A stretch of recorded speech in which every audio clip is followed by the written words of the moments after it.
నేను రావాలని కానీ నేను వస్తే బాగుంటుందని కానీ ఆయన ఎప్పుడు అడగలేదు, ఆయన గౌరవాలు అడగలేదు.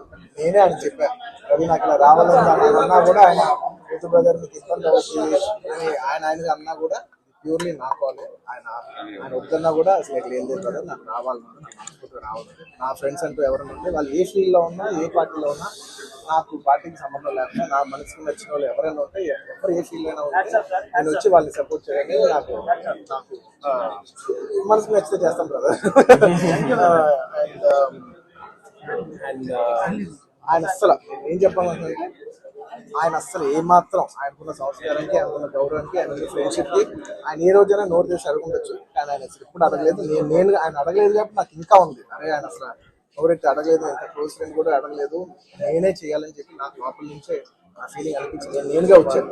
ఆయన కొంచెం అక్కర్లేదు బ్రదర్ మీరు ఇబ్బంది పడతారన్నా కూడా పర్లేదు బ్రదర్ నేను వస్తాను, ఆయన సపోర్ట్ చేద్దామని వచ్చాను. ఎందుకంటే ఈ 5 ఏళ్ళలో మేము మామూలుగా చాలా మంది చూస్తుంటాం కదా, 5 ఏళ్ళు మామూలుగా ఏదో ఫస్ట్లో కొంచెం కనబడి ఏదో లాస్ట్లో ఒక సంవత్సరం ఒక 6 నెలలో సంవత్సరం తిరుగుదాం అనే ఒక మైండ్ సెట్ ఉన్నారు.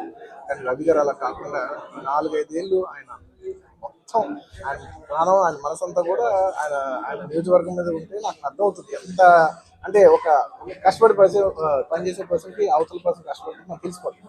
ఇంత సిన్సియర్గా చేసే మనిషికి 100% నేను నిజంగా నేను ఇంకెవరి గురించి నేను ఇంత గ్యారంటీగా చెప్పలేదు. ఈ వ్యక్తి ఇంత కష్టపడ్డా దగ్గర నుంచి కళ్ళారా చూశాను కాబట్టి నేను చెప్పలేదు. అలాంటి మా రవి గారు ఇలాంటి ఎన్నెన్నో విజయాలు సాధించాలని మనస్ఫూర్తిగా కోరుకుంటూ అండ్ అలాగే